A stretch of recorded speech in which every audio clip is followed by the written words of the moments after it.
The end. Slowly but surely. Inevitably, of course, I'm going to get a letter from a friendly type who's going to say, "Dear Mr. Shepard, will you please speak up a little louder? We're not hearing you well in Staten Island." Now, look. The master plan is slowly being unfolded to me, and I figure within the next 4 or 5 weeks, I might be right down to the veritable core of it. Now, I can't explain it to you any more than just to say that. The master plan. I mean, you know, the master plan, that the Gordian knot of life, the strange, convoluted puzzle of existence, eh? The twisting, labyrinthian river of eternity. Well, it's beginning to make sense. It's beginning to slowly unfold, and not more than 15 minutes ago, I had one of those startling moments of clarity and lucidity that come to man maybe 4 or 5 times in a lifetime.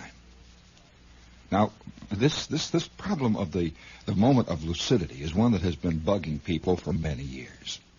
Have you ever had this sensation, all kidding aside, this sensation of walking down the street? It might come any moment. It might come 5 minutes before you go to bed. You're brushing your teeth. You're mad. It might come just before you're getting ready to eat a salami sandwich or down an egg cream. And, by the way, I was in a very swank restaurant the other day. One of the kind, you know, that has the cordovan leather booths, sort of semicircular cordovan leather booths, and it has these waiters who move back and forth with black suits and black looks, carry great big maroon-colored menus with them, and sort of lurk in the darkness, and there's quiet music being played somewhere. And the guy in the next booth says, "I'll have an egg cream, please." Oh, you know, in spite, I'll have an egg cream. That's like my mother came all the way out. I'll never forget the time I took her to this fancy restaurant. She came all the way out from the Midwest. Do you know what it's like in the Midwest, any of you? Have any of you ever sat down to a meal in the Midwest, in a Midwestern restaurant?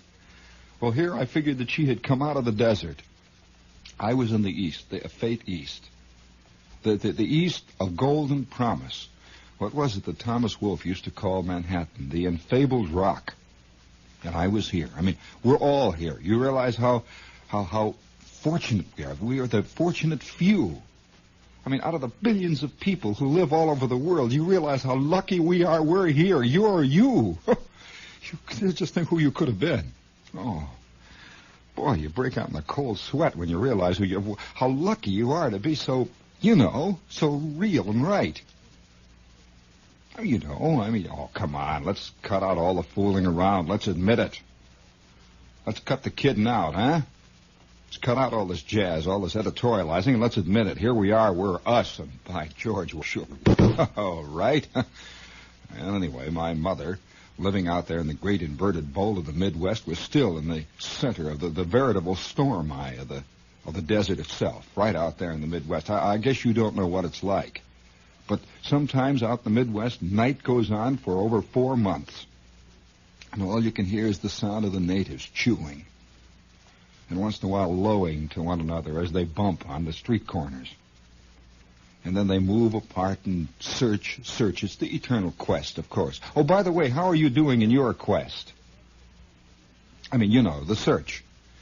Well, this day came to pass when there had been an exchange of letters, and it had been decided that my mother was going to come out and visit me in the enfeebled East. And all the preparations were made. A stock of wedgies was laid in. A stock of sequined, tinseled lady gowns were purchased and were altered to fit the particular type of tinseled lady that my mother is. All things were done so that it would be right and real. And finally she arrived. And the first day I took her to this restaurant. As a matter of fact, it happened to be an Indian restaurant. Well, I'm thinking, what is it that she will like more than anything else? The least like the Midwest. I took her to this Indian restaurant. Now, I don't particularly dig Indian food. On the other hand, it's Indian food. There's something about Americans, by the way, that make them just insatiably curious about other people's food. Insatiably curious and vaguely they feel vaguely inferior to it. You know, there's hardly any place you can go in Europe where they have little American restaurants. Just a little American restaurant where you get a bad hamburger. A genuinely bad hamburger. I mean, bad in the American way. You don't find them there. There are a few places in Rome. As a matter of fact, you know, there's a rash of places opening up here and there, like, say, for example, in Brussels and Paris and in Rome, called the Californian. But they're not at all like, they're not the Californians like here. They just call them the Californian. Somehow California seems to be definitely American to the Europeans. There's no place called the Indianan or the Hoosier, just the Californian. And you go in there, and it's strange. It's not American, and it's not Italian. It's just blah. It's not Californian, certainly. And so there is this thing in Americans who, when they feel like they really want to go out and do it, you see, really want to lay it on thick, they go to a foreign restaurant. I don't know what there is to this. Why? You always feel when you're eating this stuff that you should like it, because you're in such exotic surroundings, and it's a very special occasions, and so you eat it. And I remember this moment with my mother. And so we get to this Indian restaurant, and they had a big menu all full of curries and one thing and another. I'm sitting there. I'm the New Yorker now, you know. I would just like to know, just for purposes of my own particular statistics, how many people are living in New York? How many Manhattanites are people who have, let's say they are immigrants from Iowa or from Ohio or from Utah? Millions and millions. You have no idea what a terrible lure this place is to people who live outside of this place. And, of course, once you're here, you know, and just like all of mankind, you feel vaguely dissatisfied with it. You just have to. No matter where you are, you're going to be unhappy. It goes all the way back to original sin, so please don't ask me to discuss that this morning. Why we are unhappy. What is bugging? That goes into the next semester, and I don't think the class is ready yet. And so... So here comes my mother, loaded with original sin, out of the Middle West, you see. And I'm sitting here in the enfeebled East, in the golden rock of Manhattan, loaded with original sin, both of us, you see. My mother has seniority, however, in the original sin department. I'm just a neophyte working on it. So we go to this jazzy restaurant, and of course it's one of these places with $9 cover charge and the whole bit. And the Punjabi-type waiter comes up with a turban and all. You know, it's going on. He has a long crease. You know, what is it, this long wiggly knife that they carry in their belt and the whole business, you know. Mem Sahib. He's bowing from the waist back and forth. And you feel like any minute now the ASP is going to show up and Daddy Warbucks and someone's going to get beheaded before this is over. And so we're going through this whole business, and he finally brings us a 47-dish curry. You know, what is it, this type of curry, you know, where everything, little dishes of condiment all over, and you sprinkle egg yolks, and you sprinkle egg whites, and toasted almonds, and you sprinkle toasted coconut on things, and the steamed chicken. Oh, we're really swinging there, and all this stuff is piled up. And my mother is keeping her own counsel. She is not saying anything. She is wearing her tourist wedgies, and she is not opening her trap. And, of course, I'm saying, oh, isn't this great, Mom? Boy. Yes, please, more water.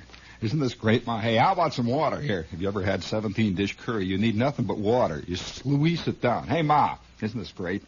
Water, please, waiter.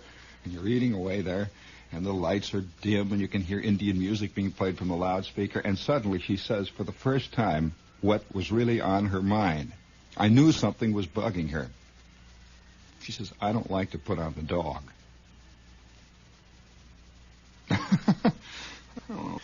I don't like to put on the dog. I said, well, Ma, what do you mean putting on the dog? You're here. It's New York. This is Manhattan, and I'm taking you out for a good time. Now, we're not putting on the dog. Silence. She continues to shovel away at the rice. I said, well, Ma, I mean, aren't you having a good time? She says, yeah. Yes, very good time. Very, very good time.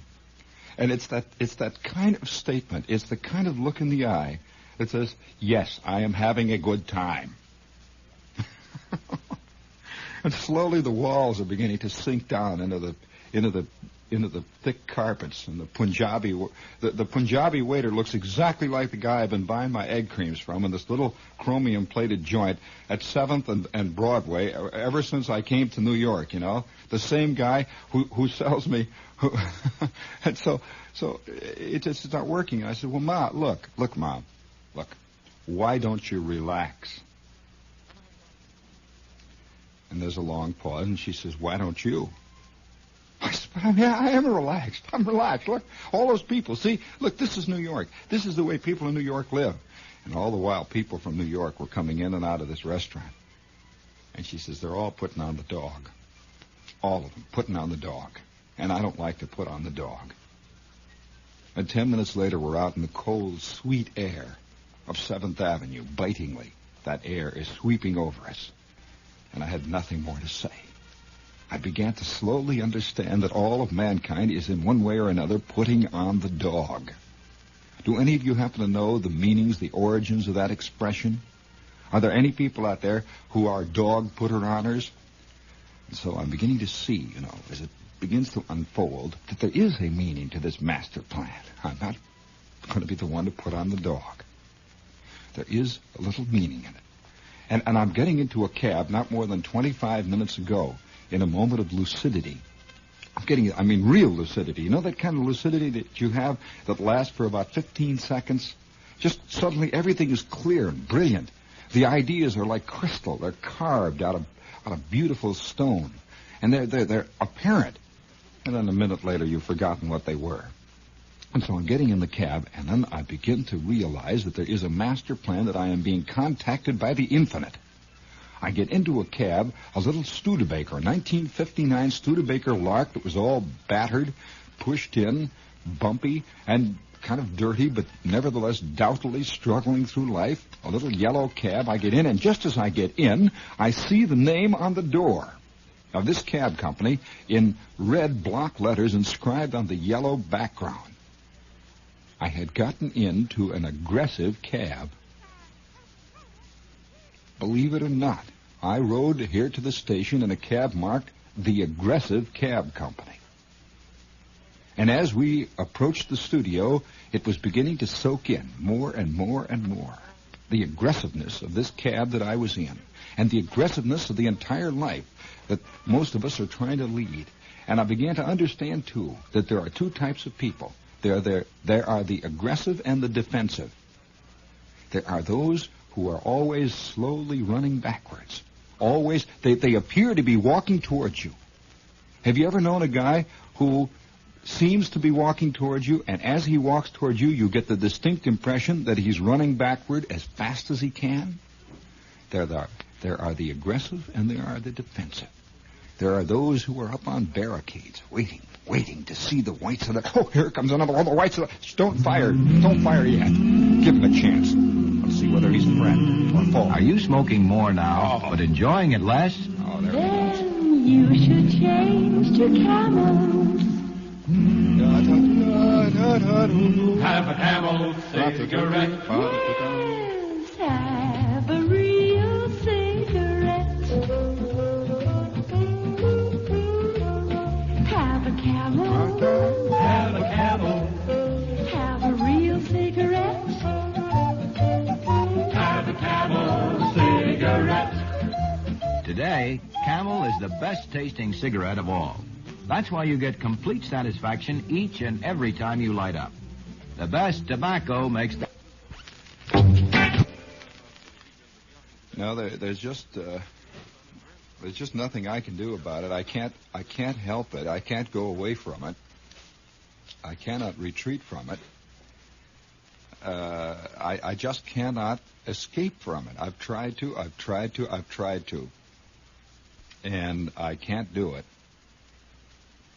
What I'm trying to say here, I guess, is, in a sense, put in another way what one of the writers of letters to me put in his letter a few days ago.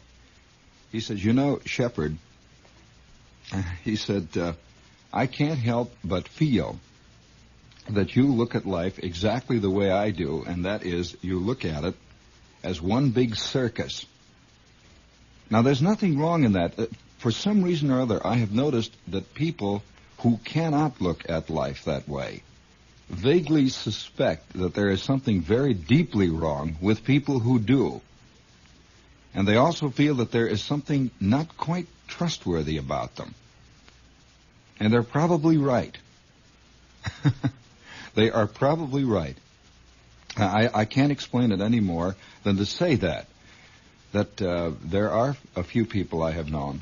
I know that this is one of my problems, that I have tried to become serious about things. Now, when I say serious, I say it in big capital letters. I have tried to become deeply serious about certain things that I have started out to do. And it has never really worked. I can't explain this, and I've tried to explain it to myself. I've tried to go down underneath the surface to find out why this is, what kind of defense mechanism this might be. I know all the psychological cliches about it, but still, and at the same time, it is an interesting phenomena. And occasionally you will see a guy who has this look in the eye of the one who, no matter what happens, can't help but see life as though he's sitting in some kind of a box seat. And he's looking out, and it's not a 3-ring circus, it's about a 10 million ring circus. And there are aerialists, there are guys being shot out of cannons, there are guys wearing clown suits, walking around with little dogs, there are chicks hanging by their teeth from long swinging silver chains from up near the top of the tent. There are guys selling popcorn. There are freaks. I mean, the whole business and the whole shooting match, as my mother would say, is a gigantic circus, and we all have a ticket to it. And we are all at one and the same time both audience and participants. Because a circus is nothing, believe me, without an audience. A show is nothing without an audience, and this is not an old actor or actress cliche. There's always some one of the things that makes me just turn inside out and turn up around the edges like old lettuce is when I hear some actor or actress being interviewed by one of the friendly, kindly, obsequious interviewers, on which certainly radio abounds.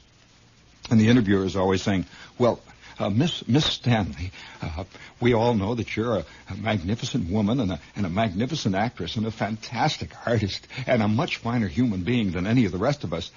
Miss Stanley, I'm so excited, Miss Stanley.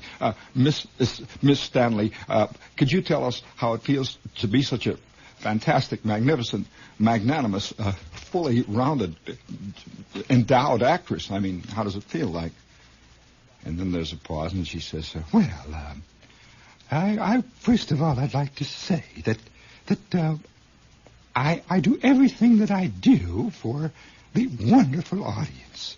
I can say this, that my life would be nothing without all those wonderful little people. The little people who come in from the Bronx and from Queens and from the Middle West, who come and make up that wonderful audience that every night I give my all for. I can say that my life would be nothing without the little people. And I want to thank, now that I've been given the opportunity, I would like to thank each and every one of you little people. All the little people out there to whom, well, I've dedicated my life. You have given us in the theater so much, all of you little people. Well, let me say this. If somehow you could blot out, if somehow magically you could imagine a circus, can you imagine walking into a dark, cavernous tent, a huge tent, a black tent made of strange black material, flying black flags, and there's black sawdust leading to the tent.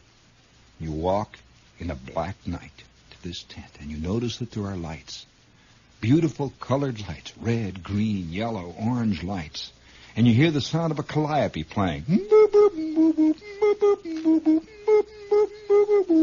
This is the calliope, you see. You hear the sound of great activity going on in this black tent. And as you walk along this black, long, twisting, black sawdust trail, you finally come to where the man is taking tickets. He looks at you with unseeing eyes. He just stands up there. Ready to go. 5 minutes, the big show is about to begin. 5 minutes about to begin. Let's go. Come one, come all. And you're the only one. You're the only one. And you walk past him. He doesn't even bother to sell you a ticket, nor does he bother to take a ticket. You just know that you don't have to pay, and you walk on through. And you slowly part those canvas doors, and inside is a circus. A circus, and it's in full swing. There's a beautiful girl wearing a pearl-colored bathing suit. She's swinging by her teeth from a silver trapeze. And there's a man standing up there way high atop a tightrope. And he's walking across very, very carefully, carrying a long silver balancing pole. And on each end is a small kinkajou bear, followed by a New York Times reporter. Each one, and they're all going across. And the clowns are dancing, and they're leading little dogs. People are being shot out of guns. Boom. And there's no audience. There is no audience.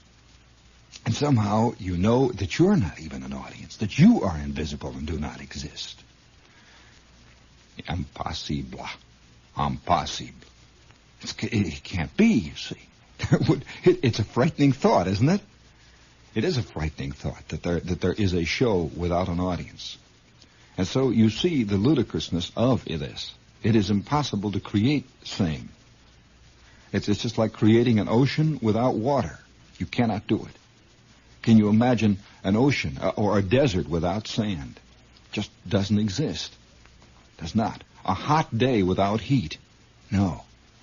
There is no show without those who come to see. And that's the way with this fantastic circus of life. Are you, as a performer in the circus of life, are you a tightrope walker? Yes. It's getting pretty close to home, eh, Fred? Yes. Step by step, you put your foot forward. Here's another one. And down below, the band is going... You know, a long drum roll. And the announcer has said, and now Charlie Murchison, daredevil beyond all daredevils, will attempt the death-defying feat that he alone has been able to accomplish. He is going to live the life of Charlie Murchison, a dangerous feat beyond the comprehension of all mankind. Will you please be quiet in the audience? Mr. Murchison's life is one of the most dangerous lives that have ever been lived on the face of this fantastic globe. And now, here he is, ladies and gentlemen, in the center ring, Charlie the Magnificent Murchison. Please be quiet and do not move while this dangerous act is being drawn to a conclusion. The drums start rolling, and you, Charlie Murchison, slowly begin to move, one foot before the other, on the vast tightrope of life. One foot before the other, and you're carrying your back. Is this the type of performer you are? Eh? Or, on the other hand, are you this type of performer? Are you this type of performer? And now, ladies and gentlemen, in the center ring, ladies and gentlemen, Charlie Murchison, the world-renowned clown who has entertained all the crowned heads of Europe, all the outstanding moguls of Madison Avenue, Charlie Murchison, clown extraordinary. And then you begin to go through your act, carrying a beach ball on your nose, bouncing up and down, hoping that they'll just laugh a little bit, just a little bit, and thereby get you off the hook again. And all your clothes are raggle-taggle, and your great painted face, a big tear has been painted near your left eye. And there you go, Charlie Murchison, clown extraordinaire, out there working with the Indian clubs again. Oh, dream Eternal. What? Or are you this kind of a performer? Stop it, Jim. Stop. Ho, ho, ho. Ho, ho, ho, ho. Out. Raus mit uns. Out. Oh, yes. Hold it. Maybe you're this sort of performer. There's suddenly heard throughout the big top of life the shrill, shocking note of a whistle. Attention, please.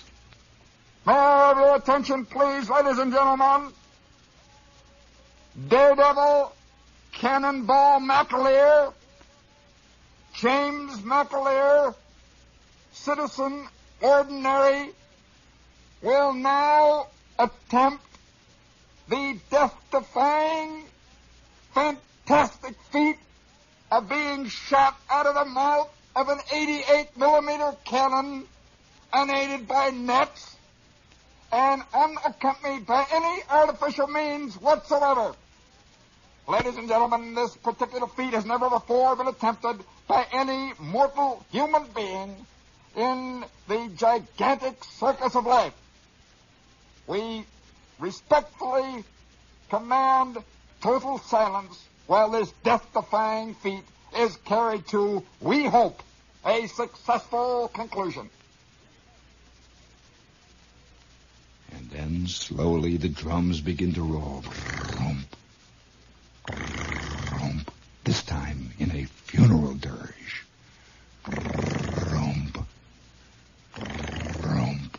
And there you come out dressed in a black suit of tights, wearing a black football helmet and a black look.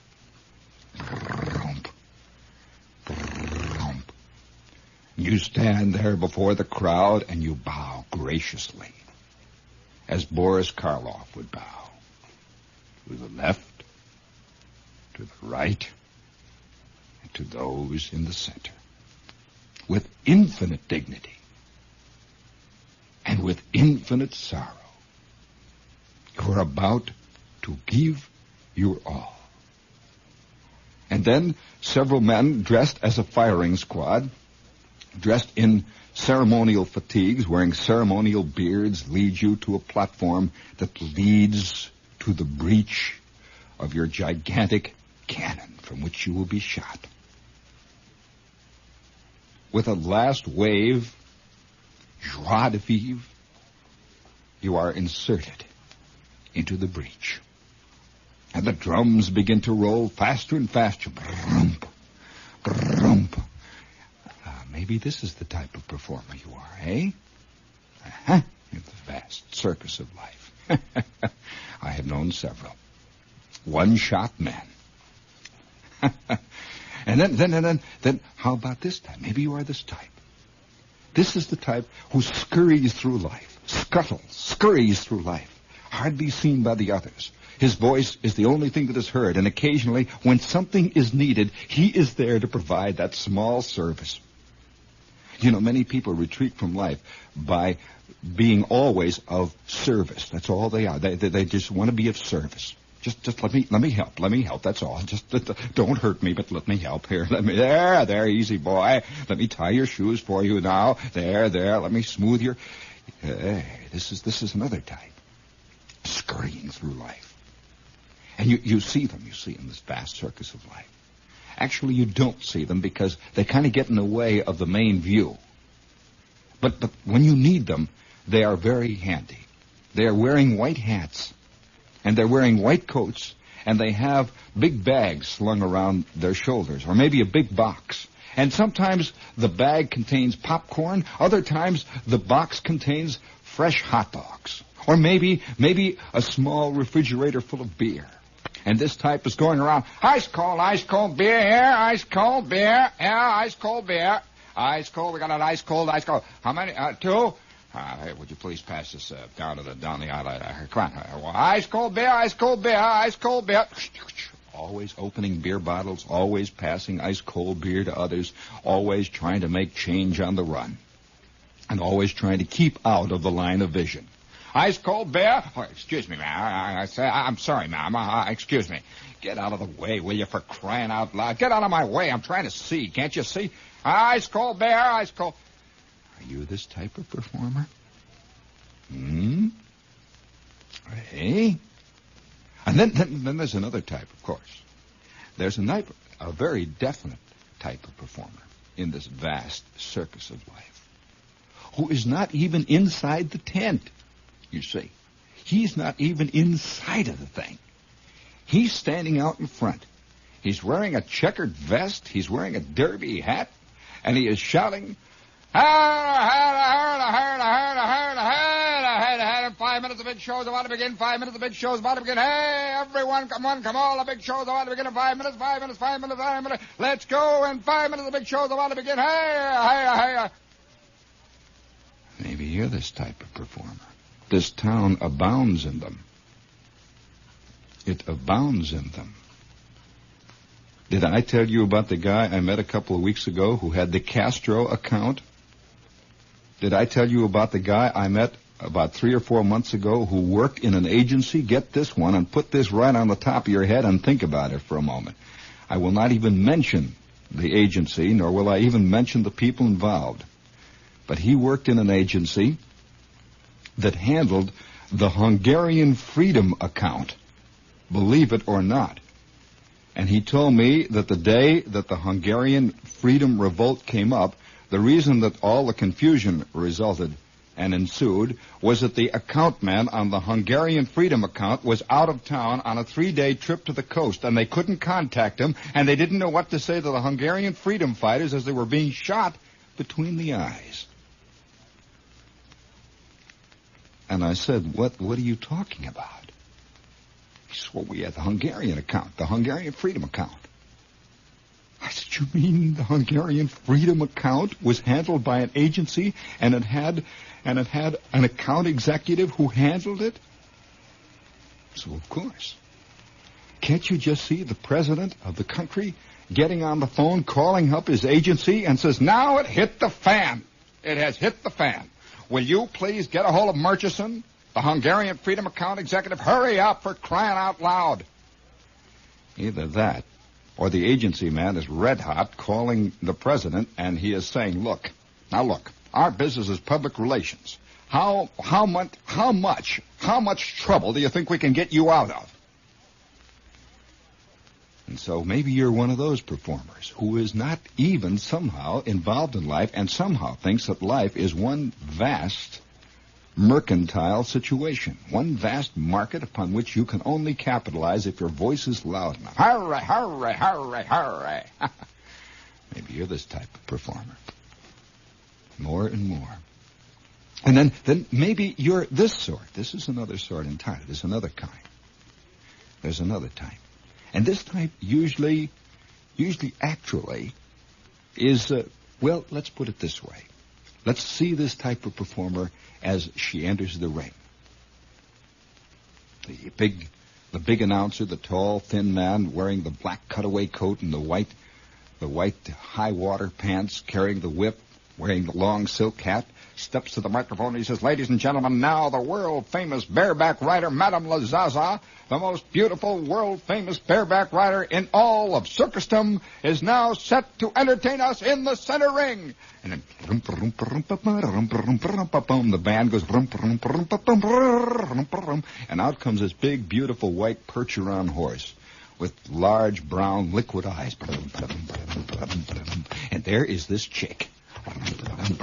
There is this chick standing on one itsy-bitsy toe, wearing this itsy-bitsy white sequin thing, waving at all the crowd. Hello there, hello. Hello, everybody, I'm cute. Oh, hello there, oh, my school, I'm so cute. Oh, you're so wonderful. And the giant Percheron, who is usually a male of one kind or another, quietly galumps around the middle ring. His big brown liquid eyes. Hello there. Ooh, I'm so cute. Hello there. And the band is going. A pretty girl is like a melody. La da da da da da. Hello there. And then finally, off the ring and out into the night goes Miss Beautiful. Now, you know this performer. Of course you do. Of course you do. Of course. And then there's another type of performer in the vast circus of life, and this is a thin, angry type wearing black horn-rimmed glasses who sits in the darkness under the stands and counts the receipts.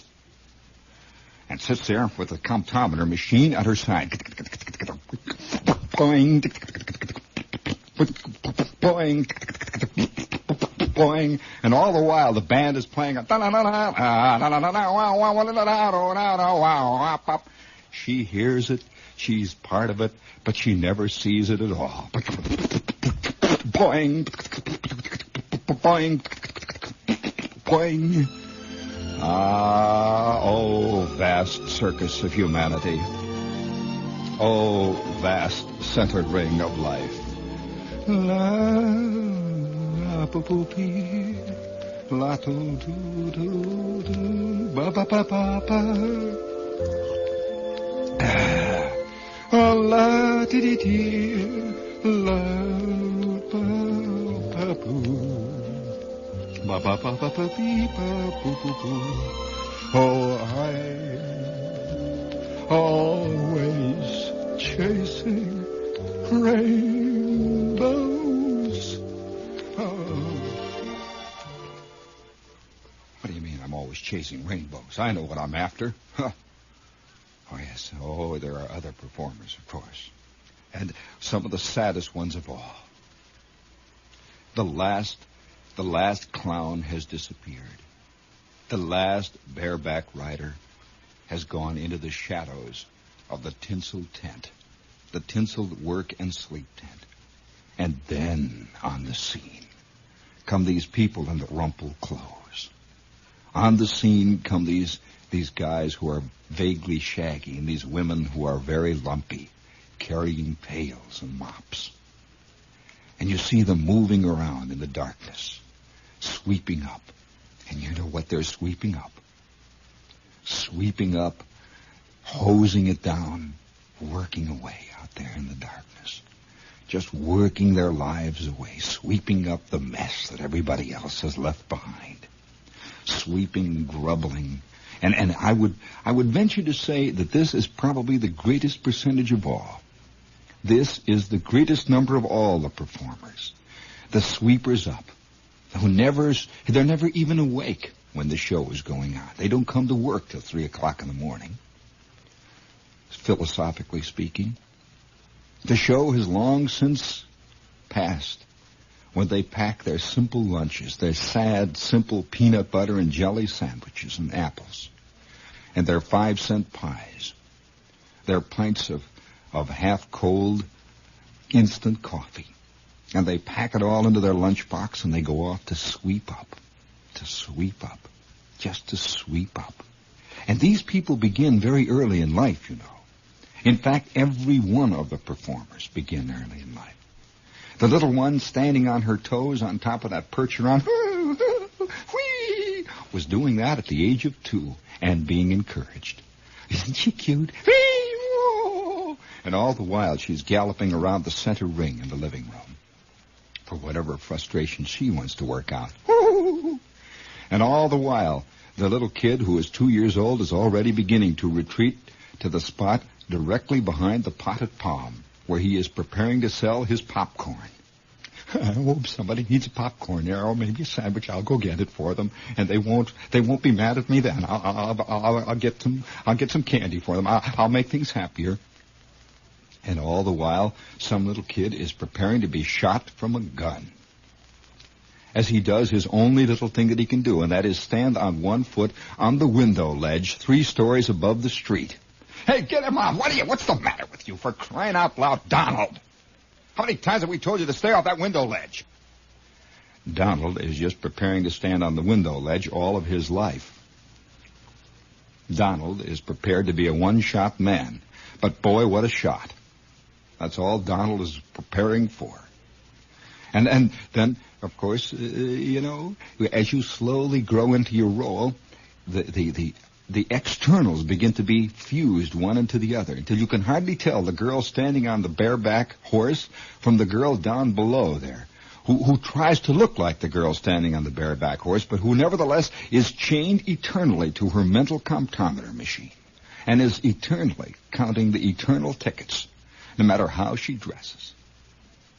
And then, of course, there are 3 or 4 or 5 who inevitably must come out in their raggle-taggle clothes, bouncing a beach ball on their nose even at the age of 2. Oh, come on, ahead. The big circus of our life is about to begin. The big circus of life is about to begin. The biggest circus in the history of all the world. Let's go. For just $1. You'll see the biggest circus, the biggest surprise circus, the biggest wonderful surprise circus of all. And you're a part of it, sir. Come on. One. How many did you say? One. Come on. We'll be back in just 15 minutes. This is WOR Radio, your station for news. What do you hear in the best of circles? Schaefer all around. People all have fun. The pleasure doesn't fade. After 1 or 2, You get that first beer pleasure each beer through. Now that's why you hear in the best of circles. Schaefer all around.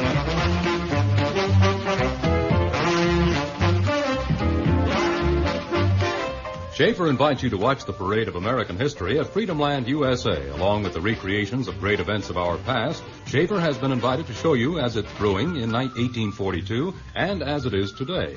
Come out and see that original Schaefer brewery, the home site of America's oldest lager beer.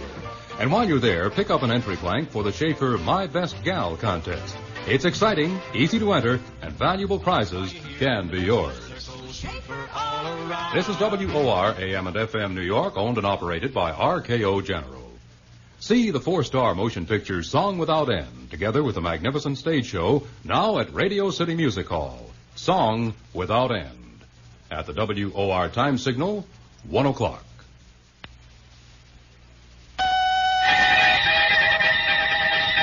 James McCarthy reporting. For up-to-the-minute reports, stay tuned to this station. Now, the news. A ragtag army made up mostly of volunteers from all walks of life began laying siege on the Congo's Kasai province in a move to liberate the valuable mining state from the Central Congo government forces and install Albert Kalonji as its provisional head just a short while ago. Kalonji is the self-styled president of the mineral-rich Kasai area who was forced to flee his government seat by forces of Congolese Premier Patrice Lumumba some time ago. At the time, Lumumba's forces invaded Kasai and took control over much of the area. Kalonji charged that the Congo Premier's troops were being led by Czechoslovakian military advisors and were using communist arms and munitions. This was later confirmed by a communist leader in Leopoldville who told reporters that the Reds were more involved than most people thought, adding, "You don't think they, the Congolese, could do this by themselves, do you?" The volunteer force of Kalonji, estimated at anywhere from 250 to 500 men, crossed the river Lebilash from another breakaway state, Katanga, and are headed for Laputa in central Kasai. Katanga's premier, Moshi Chambe, is said to have armed the Kalonji rebels and offered military advisors in the battle, but this has not been confirmed. More news in a moment. Say, baseball fans, do you have an inquisitive youngster who has the knack of asking just the baseball question that stumps you? Or do you yourself sometimes wonder about a baseball question or two? If so, here's big news about an exciting new book. It's the Mutual Baseball Annual, and it's baseball's biggest $1 value. Edited by Van Patrick, the Mutual Baseball Annual is like 16 Major League yearbooks rolled into one. Over 200 action photos, plus biographical sketches and pictures of almost 200 stars. You get a sweeping view of the 1960 baseball season, as well as the home schedules and rosters of all teams. And an extra bonus, an all-time record section. So if you want the answers to baseball questions, get the Mutual Baseball Annual. Just send $1 to Baseball, Mutual Network, New York 18. A $2 value for only $1. Order your copy today. That's $1 to Baseball, Mutual Network, New York 18. Well, America, it appears as though Soviet Premier Nikita Khrushchev will be alone in his publicity-seeking appearance at the UN General Assembly this month, as diplomatic observers claim the West's leaders have adopted a stay-away policy. The observers said the first round of consultations between President Eisenhower, French President de Gaulle, and Britain's Prime Minister Macmillan favored this policy, but they have left the door open for possible new developments and won't commit themselves to the meeting until sometime next week. The highway death toll is reaching staggering proportions today as Americans try to race the Grim Reaper on the nation's roads. Paul Jones, Information Director for the National Safety Council, gives us the details. 61 lives already have been lost on the highway in accidents since the Labor Day weekend holiday began last evening. While this is running slightly behind the Labor Day toll last year, it is catching up at such a rapid pace that every motorist should double his care and try to prevent every possible accident. The first 30 hours of the holiday period have been proved to be the most dangerous. Drive accordingly, please. The first Russian freighter to take grain and cotton from the Black Sea to Cuba has left Odessa for Havana, where it will exchange its cargo for Castro's sugar. 6 red oil tankers are also in this convoy, 2 empty, again for Castro's sugar. I can't help it. See, I'm walking along. I'm just paying attention only to my own world. I'm walking along on 16th Street the other day and just reading signs. There are those of us who read signs, and then there are those who apparently never see this world around us. One of the most significant signs here in New York is a sign that flashes M-O-N-Y. Off and on, M-O-N-Y. Do you know that I was in New York for over 3 months before I realized that that wasn't a misspelling? It's true. I had no idea what this meant, and I just thought, well, it's New York, you know. And I used to walk up and down Broadway at 2 o'clock in the morning, and that thing would go M-O-N-Y. I used to say, why doesn't somebody get that thing fixed? This is beginning to bug me. M-O-N-Y. M-O-N-Y. It would just flash, and then it would go M-O-N-Y. M-O-N-Y. M-O-N-Y. M-O-N-Y. And underneath it would say 314 315 M-O-N-Y. And then there would be a little yellow pole or something, and there would be a green star at the top. M-O-N-Y.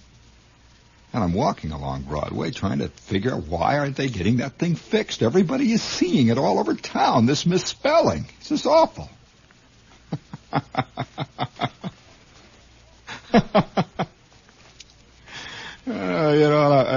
So either you look at it or you don't. You know, I find that most people don't, and those who don't always figure that those who do are a little bit out of their minds. What's this young man speaking about? Well, I'm walking along 16th Street the other day. Madam, how do you feel this one?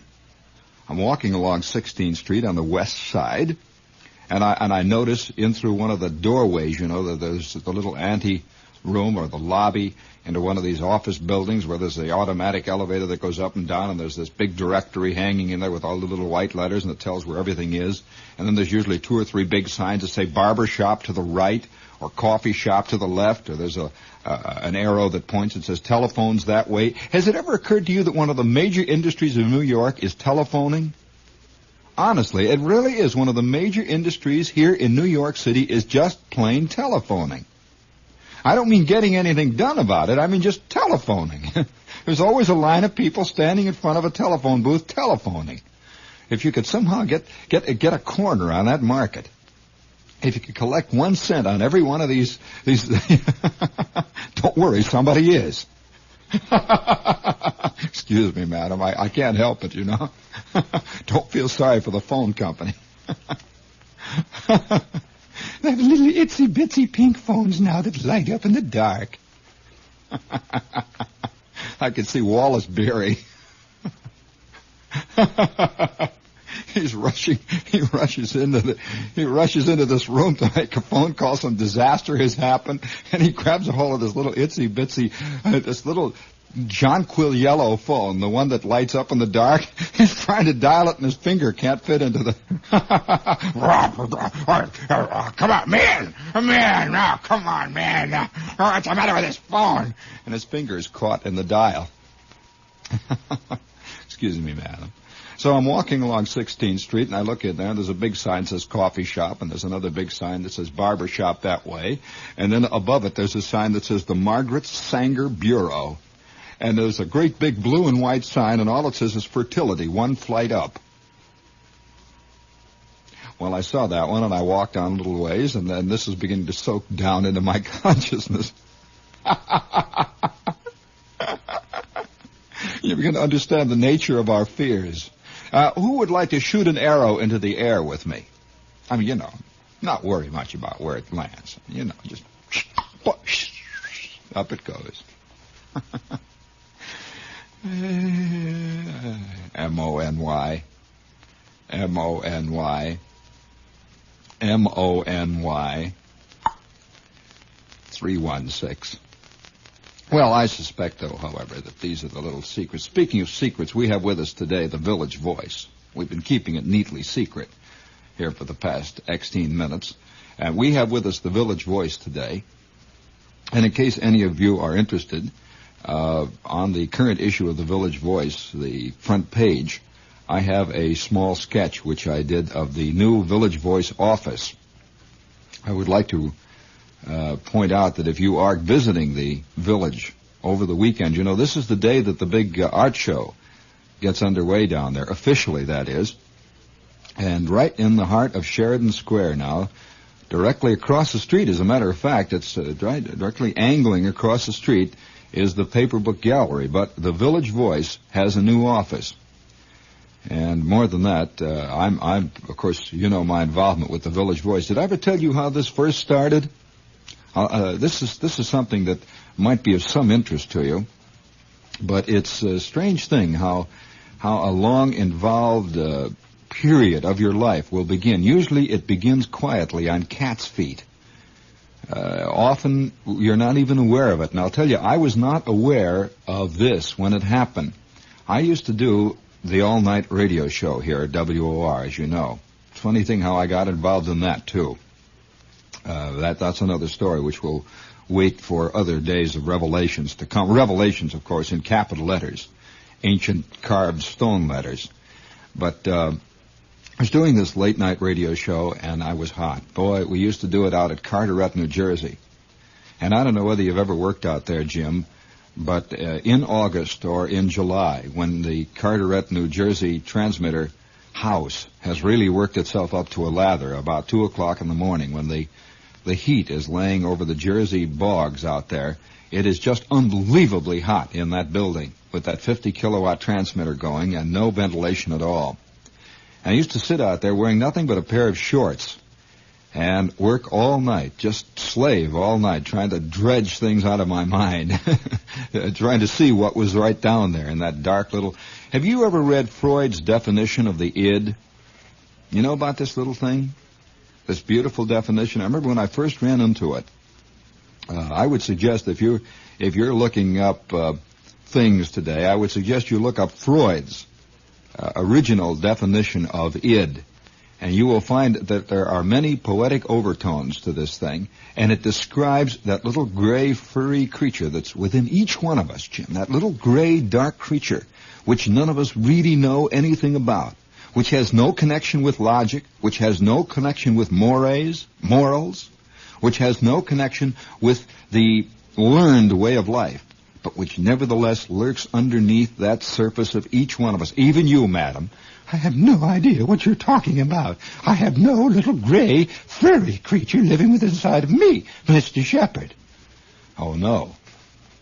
Well, I'm out there working late, 2, 3 o'clock in the morning, and I'm dealing with this little gray, furry creature, the id, the ego, the superego, and all the rest of the layers, and I'm digging and digging and digging.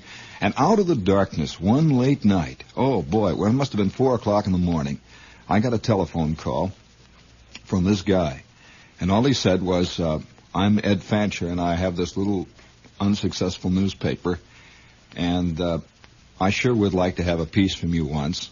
I'd just like to say hello, because I figure you're fighting the same fight. I don't know what it is either, but it's the fight. And so a couple of days later, we had a cucumber sandwich somewhere, and that was the beginning of all of it. And right now, the Village Voice is one of the most important new journals in America. It really does truly have an international readership and also an international reputation. It's very seriously read in many of the universities throughout Europe as an example of a side of America that very few Europeans even know exists. You know, the idea that Europeans have about us is often just people who are concerned with next year's car, who are concerned with last week's big, gigantic movie, who are concerned with what Marilyn Monroe is saying to Yves Montand this week. These are the things which most Europeans think we are deeply concerned with. And I would say, in all fairness, that in large part they're right. But the Village Voice represents a divergent view. And I'm not speaking of a politically divergent view. I'm speaking of a divergent view of the nature of America. And if you'd be interested, I can't imagine anyone reading the Village Voice for more than a month without being either very angry at it or very amused by it, and or a combination of all the mingled emotions you feel when you're involved with something that people have done. It's a most complete newspaper. Of course, this is the paper that discovered and made famous Jules Feiffer. Nat Hentoff has done some of the absolutely best stuff he's ever done in the pages of the Village Voice. All sorts of people have written for it. And on the current issue, I have done a drawing. In case you're interested, you will find it there on the front page. Like everybody else who draws, I say, oh, it's not one of my best. Actually, it's one of my rottenest. But you'll find it there. And it's just this kind of paper. And nobody, this might come to as some surprise to you, nobody who writes for the Village Voice gets a cent for what they do. Everybody does it purely because this is a journal where they know they can do it. And they know that it's welcomed. And if you would like to find out about the Village Voice, if you would like to subscribe to it, it's $3 for 1 year, and it's weekly, of course. They are taking calls right now. The phone number is Watkins 44669. And incidentally, one little word. If you have been planning to subscribe and have been putting it off, there have been words said around the Voice that very shortly, due to tremendously rising costs, they might perhaps in the very near future be forced to raise the cost of their subscriptions. So maybe you better, and this is not advertising jazz or gimmick. I'm just merely telling you a fact. So if you'd like to take advantage of the current subscription price, for 1 solid year, you will be ultimately irritated, you will be amused, you will be fascinated. This is the Village Voice. No, please, out. Watkins 44669 is the phone number. WA44669. Give them a call right now at the Village. And incidentally, if you're living out of town, reverse the charges. It's okay. In fact, they want you to reverse the charges, so it's all right. No matter where you're calling from. WA44669. And incidentally, if you are going off to college, I would suggest that you call them now. Make arrangements to have the Voice mailed to whatever school you're going to. They would be glad to do it. WA44669 is the number, and they're on duty to take calls right now. And incidentally, you don't have to, just give them a call, give them your name, and they'll start sending the paper to you and bill you for it. WA44669. And while we're on the subject of the Village, one more note before we get too far afield from that. This afternoon at 5 o'clock, now listen very carefully, the Paper Book Gallery is opening its newest paper book gallery store. It is right near the Howard Johnsons on 6th Avenue. You know where the Howard Johnsons is down there on lower 6th Avenue, right at 8th Street? Well, it is about a door and a half to the left of that Howard Johnsons, right down there on 8th Street, right catty corner across from the Nedics there, right on the west side of 6th Avenue. Now, listen carefully. I'm sitting down there a couple of nights ago with Marty, and all the guys are hammering stuff up, and they're putting up the shelves and so on. I said, Marty, may I make a request? And he said, what? I said, may I make the first purchase? How many times have you walked into a little two-bit diner somewhere, and above the cash register there is this little black frame, and in the black frame is a dollar bill, Jim? Has it ever gone through your mind that you would have liked to have been there to watch the guy make the first purchase, or to have made the first purchase? Has it ever really gone through your mind?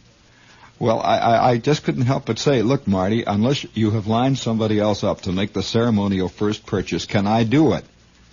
And he says, yeah, okay. Like that, sort of, yeah. And so I said, well, when are you opening? He says, well, we're going to open Saturday because the art show opens Saturday, and we want to have it all, all at once. We're going to open Saturday night. So I says, what time? He said, 5 o'clock. I said, well, will you promise not to sell anything to anybody, nor allow anybody in the shop until 5 o'clock? And he says, yeah. And so we got calling back and forth, and now here is the straight dope. I am going down to the Paper Book Gallery, the new one. This is the brand new one on 6th Avenue, which is being opened today. I'm going to be down there at 5 o'clock, and I will enter the store all by myself. I will look over all the assembled goods. I will judiciously select what I wish to select and put down my dollar bill and make the first purchase at the Paper Book Gallery in their new store on 6th Avenue. And I think this is going to be a store that's going to be around for 100 years. It's a beautiful store.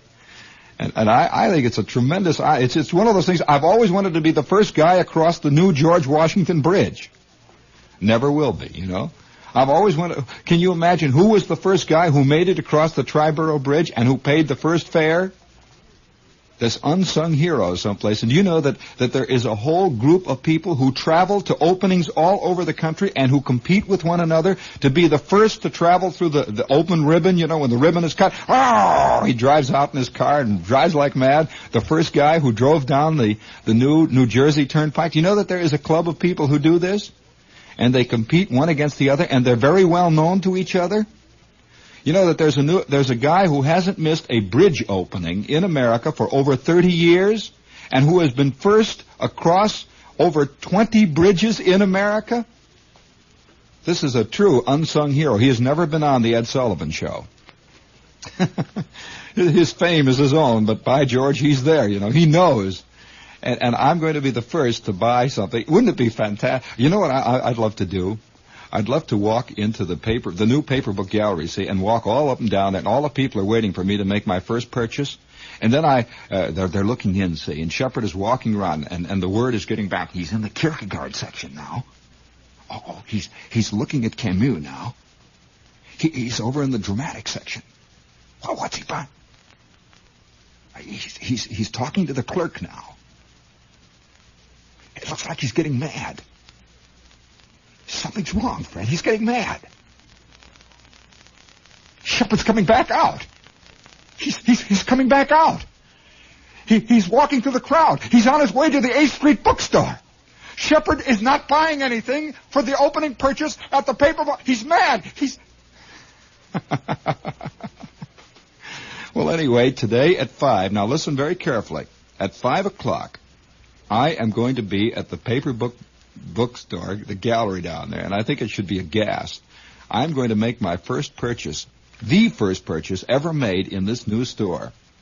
And, listen carefully, Marty Geisler was able to somehow, I have no knowledge of where he did it. Now don't ruin it. This is WOR, AM and FM, New York, okay? So Marty has been able to gather someplace 300 copies of I, Libertine. These have been off the press, have been off the market since 1956. These are true collector's items. This is the last of the great printing of I, Libertine, and no jazz. This is a true collector's item, and I think in 20 years this will be one of the great literary curios of our time. He is going to give away to the first 300 people who show up one copy of I, Libertine. And I will be on hand, in case you're interested, to throw it in your face with the accompanying Excelsior involved. And if you're really interested in this, if you really want to know what all that was about, I think for about 10 minutes or so at around 5:30, I will be on hand to discuss it to anybody who wants to know about it. What really happened in that whole strange thing that developed here in America in 1956. That will be at the Paper Book Gallery. Now, I'm telling you, there are none of these things around. And where Marty got them, I do not know. He said, I have been able to get 300 copies, and these are the last of them. He bought them from some warehouse someplace. And these are real collector's items, and he will give them away to the first 300 people who come in and merely say Excelsior. He's just not going to hand them out with every purchase, you know. You got to identify yourself. You got to say Excelsior, and you got to have the look in the eye, Dad, or you're not going to get away with it. This is the Paper Book Gallery today at 5. Now, this Paper Book Gallery, don't go down to the one on 7th Avenue. Don't go down to the one on 3rd Street. It is on 6th Avenue. Just take the subway right down to the 4th Street exit. You know where the 4th Street exit is? On the 7th Avenue line? Or is it the 6th Avenue line? What is it? IRT. That's it. Just get off at the 4th Street or the NYU exit. Just get off. They sometimes call it the 8th Street exit, but it's the 4th Street exit. Yeah, there's about 9 different signs down there, but it's most generally called the 4th Street exit. Just get off, and you'll pop out above ground. You'll be at 6th Avenue and 8th Street. And there, right next to the Howard Johnson, will be the Paper Book Gallery. And I will be there with my hot buck in my hand, getting ready to make the first purchase.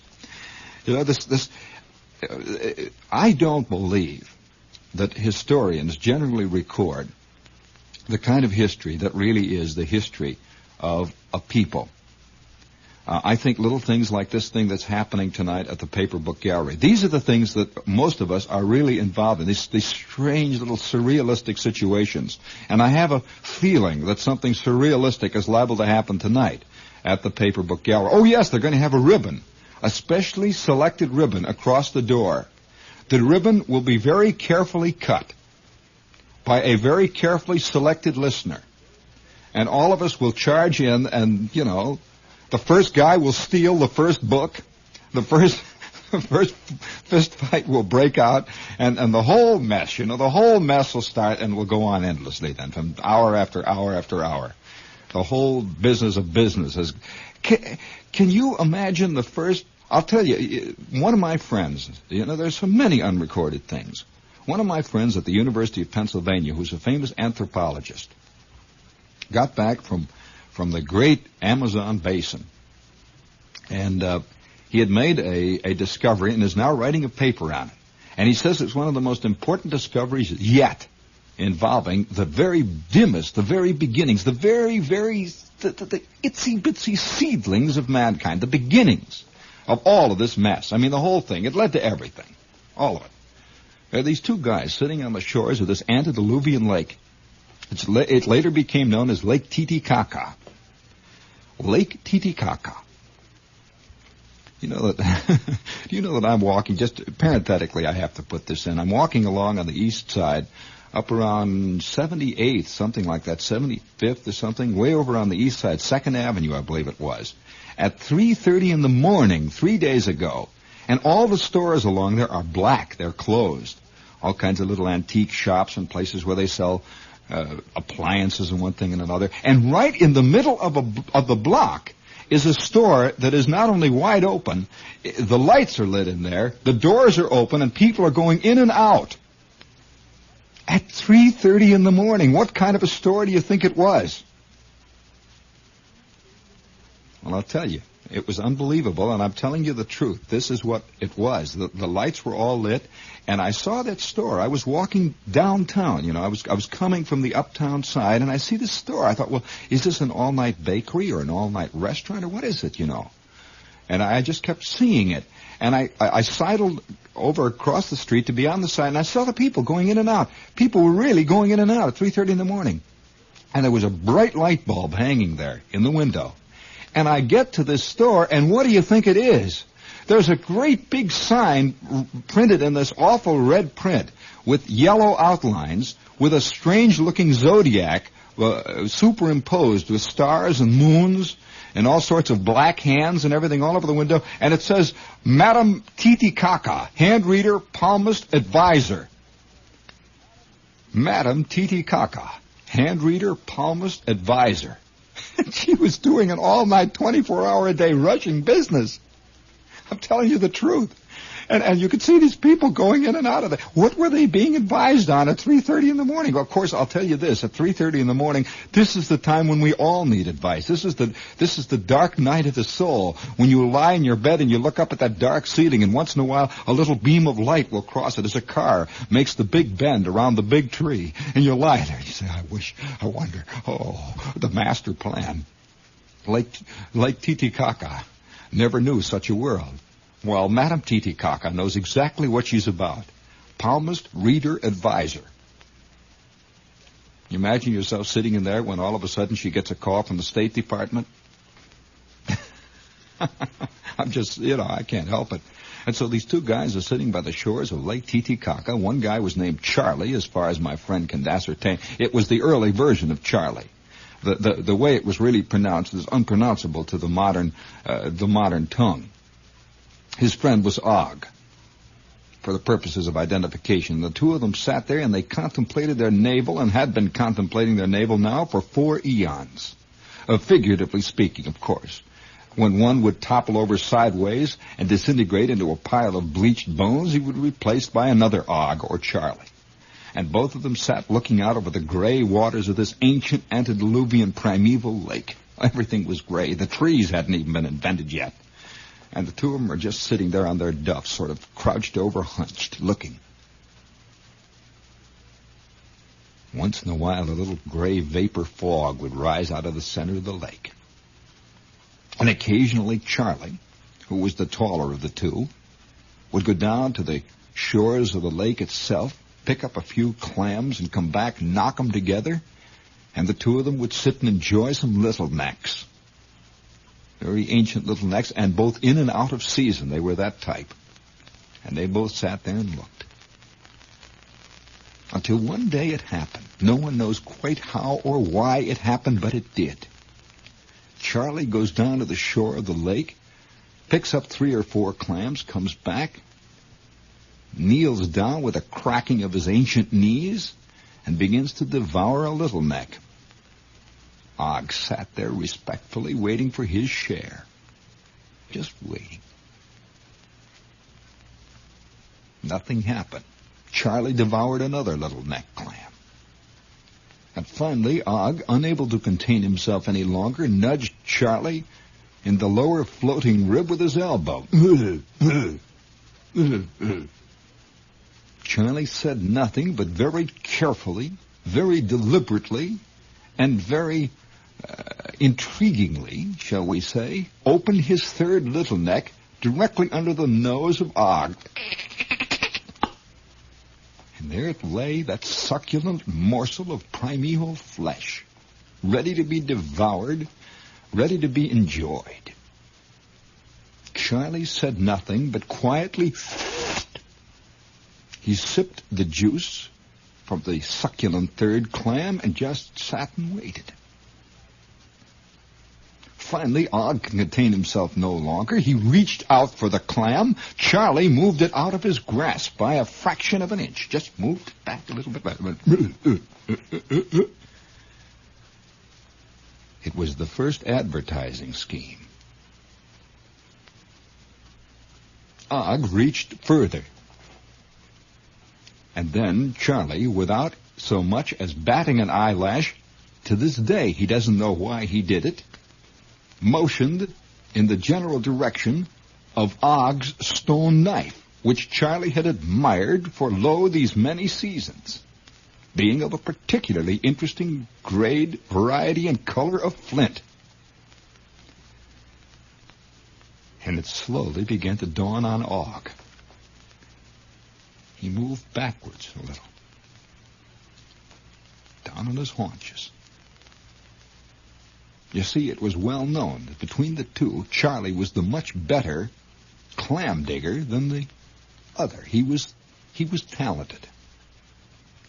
Og leans back on his haunches, and contemplates the infinite for a split second, and without thinking twice, he made that first fatal move. Talk about the apple. Ho, ho, ho, ho.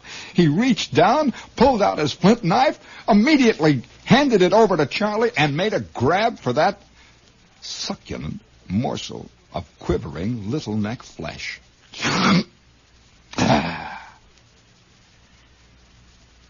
And that's how it all started. Charlie tucked Og's knife in his belt next to his stone knife and went down to the shore and began to lay in a larger stock of clams. He was waiting for the crowd to arrive. And that's how it all began. Isn't that a fantastic discovery? Wait till this one hits the pages of National Geographic. Wait till Life does an editorial on our ancient primeval friends about that one.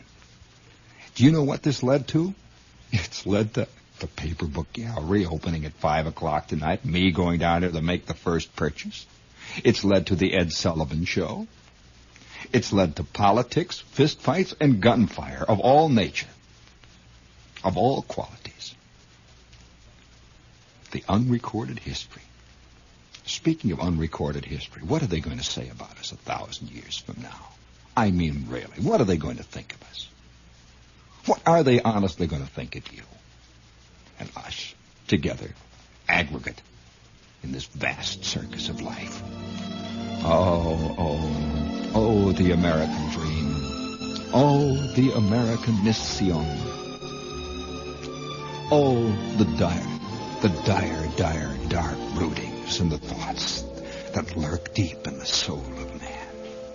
I can remember sitting outside that radio when I was a kid. I'm forever blowing bubbles. I am forever dreaming dreams. I'm forever chasing rainbows. I am forever chasing rainbows. Only an American could have written that song.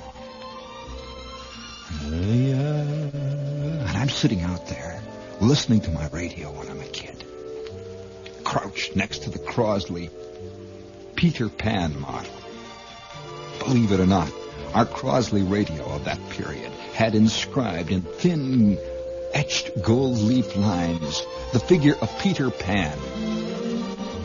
And Peter Pan is blowing his flutes and his pipes. And out of my radio comes this phrase. Am I the only one that heard this? Please, one person, tell me. Did anyone else hear it?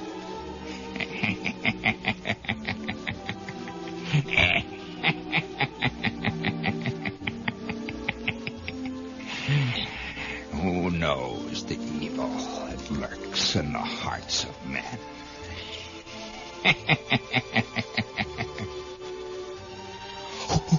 Who said this?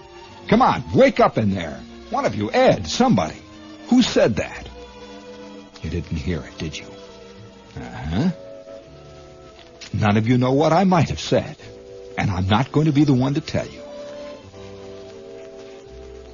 I did just exactly what you're writing on your log that I didn't do. Now, come on. Did anybody else out there hear that? Who knows the evil that lurks in the hearts of men? And I am 9 years old, sitting out there.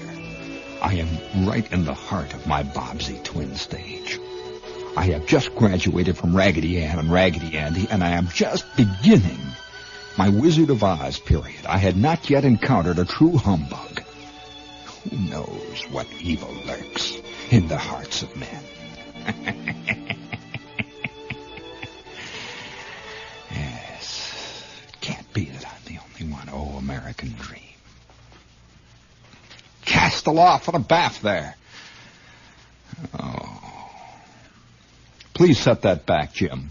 Set that back. I've got to do it again. Set it back. Just give me about 30. See, there's nobody remembers that. Who knows what evil? Listen, who knows what idiocy lurks in the hearts of men? Who knows what insanity lurks there just below the surface? But then again, on the other hand, who can make the statement that thus is so and so is thus? Robert, listen to this little note that I clipped out of the New York Times. Robert, Hilly Hill of Fellowship on Sunday afternoon paid off a bet made during deer season with Frederick Fritz Miller of Indian Mills at the Buckshot Deer Club in Indian Hills. I'd like to point out something. I'm always a little leery of people who, between their first name and their last name, there is a name that is in quotes. Fritz, Bucky, Freddie, Hera. Hill bet the club would get 7 deer, and Miller bet they wouldn't. The loser was to push the winner in a wheelbarrow from the clubhouse to Tumble Inn, a distance of over 3 miles. The club got 6 deer. Hill, the pusher, was dressed with short gunning pants, plaid shirt, and blonde wig. Miller wore gunning clothes with an aluminum foil crown matching the aluminum foil covered wheelbarrow. The wheelbarrow had an aluminum foil-covered canopy, but the wind blew it off in the field and upset the wheelbarrow so that it had to be taken off to continue the trip. They were allowed 2 short stops along the way, for guess what? The entire 3 miles was pushed in a wheelbarrow by a man wearing an aluminum foil crown, pushing a man in a wheelbarrow wearing a blonde wig, because they only shot 6 deer this year instead of the 7 that had been wagered.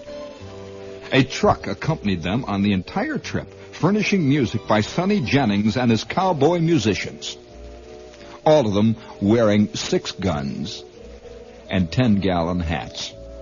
19 automobiles loaded with cars and people followed to witness the event. Must have been some religious thing that had to do with a sacrifice to the great God of the forest plenty. They only got 6 deer instead of 7. Only in America. Only in the sweet dream. Kill it! Oh, hey, listen, speaking of killing it, I talked to the electronic workshop about 10 minutes before we went on the air. They have exactly, get this, now listen carefully, they have just three hi-fi systems left that are to be shipped out to whatever college or wherever it is that you want this thing to be shipped within the next week. This is the last week that this system will be on sale at the Hi-Fi Electronic Workshop. I'd like to tell you briefly, in case you missed the previous program about it, I would like to tell you what this is about.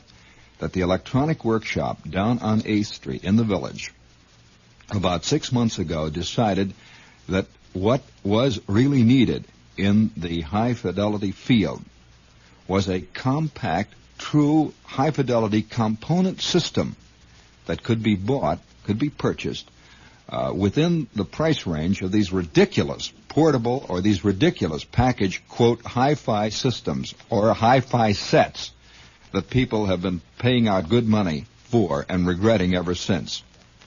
In short, they put together a very special kind of a high-fidelity system. When I say system, I mean separate high-quality components, which are all put together, all ready to run. All you have to do is plug in about 3 little plugs, and you will get with this system complete instructions on how to do it. Now, this system sells within the price range. It actually sells for about half of what you'd spend for a mediocre television set. And believe me, it is a true high-quality, high-fidelity system. I'll tick off exactly what it involves. It involves a Harman Kardon amplifier with preamplifier, and incidentally, Harman Kardon is good equipment.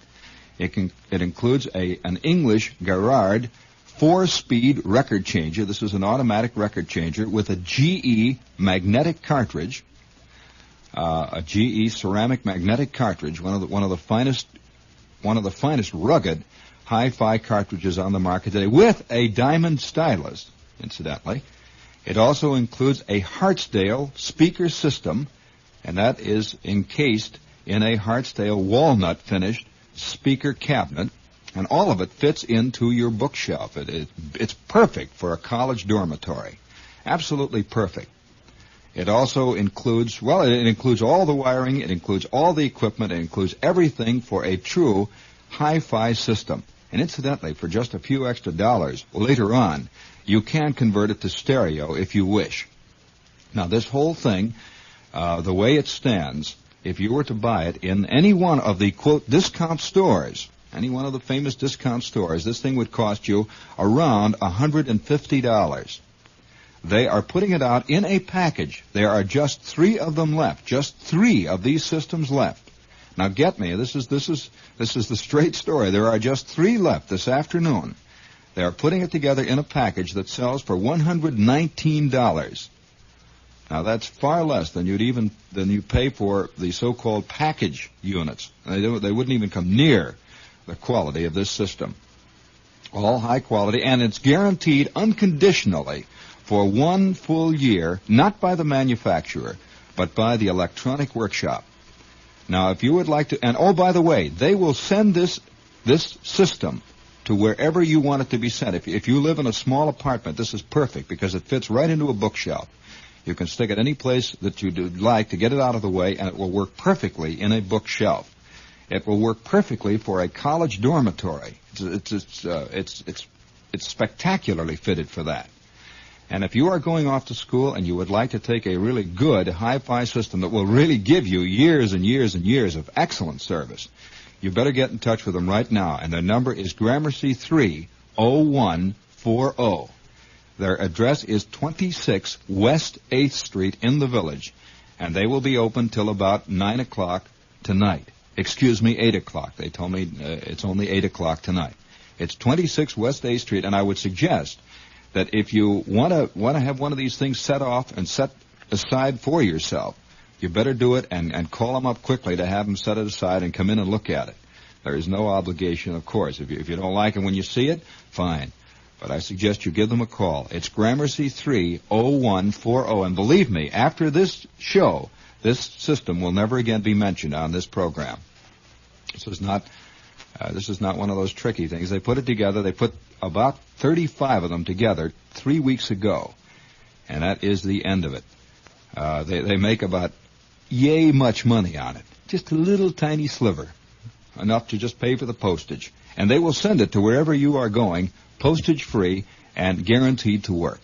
It's Gramercy 30140, 26 West 8th Street, the Electronic Workshop. And incidentally, while we're on the subject of the Village, right down the street from the workshop and up around the corner, over on 3rd Street, 82 West 3rd Street, is, believe me, the finest Oriental restaurant that I know of in these parts. If you're planning to make the New York scene and you're looking for a good place to eat, and incidentally, they will be open Sunday. They'll be open from noon all the way on through over the Labor Day weekend. I would suggest you mark this one down. This is Yin and Yang, which is currently getting quite a play by a lot of people. And many of them don't even dig Oriental food, and they find that this is completely different than what they've been used to having. It's at Yin and Yang, 82 West 3rd Street. They're open till around, I'd say 1 o'clock this morning. They're open till midnight on Sundays, and they will be open till, maybe midnight on Monday. But they open at noon, and they have a bar. And please wear a jacket. This is 82 West 3rd Street, Yin and Yang is the name of the organization there. And speaking of organizations, it's a funny business about organizations. We're both afraid of them, and we want to be part of them. I don't know which it is we want to do. We both want to be in the circus, and we want to watch the circus. We both want to decry. Have you ever had the feeling that the whole town is covered with thousands of IBM machines, all of which are in touch with one another late at night by telephone, by automatic telephone, and they are exchanging data about, guess what? There was this little picture in the Times that showed one IBM machine talking to another over a telephone line, and I wondered what they were talking about. Other IBM machines? Oh, no. If you want to fly the coop, do it via Lufthansa Airlines. I mean, there might not be much time left. Contact your travel agent, tell him to hold a ticket in abeyance ready, that any minute now you're liable to have to make a quick getaway to Central, wherever it is you want to go. I mean, way far from the coastline someplace. and sit and collect small glass bells that were made by small Swiss glass bell makers. This is Lufthansa, the friendly German airlines, where they really turn out a ham sandwich. Be the first in your block to make the total break. This is WOR Radio, your station for news. Help your children start the school year right. Get them the world's only fully illustrated color encyclopedia. 12 volumes altogether, now available at your Flying A service station at the sensational low price. Just 49 cents for Volume 1 and 99 cents each for the rest of the set. The Harwin Picture Encyclopedia. Extra easy to read and packed with pictures of important people, places, and things. Even modern rockets and missiles. And right now, your Flying A dealer is making a special introductory offer. Volume 1 at the bargain price of only 49 cents when you stop in at Flying A. Volumes 2 through 12 cost only 99 cents each. It means every time you visit your Flying A dealer, you can add another book till the whole set is yours. So help your children start the school year right. Start your encyclopedia set today at Flying A. This is WOR, AM and FM New York, owned and operated by RKO General.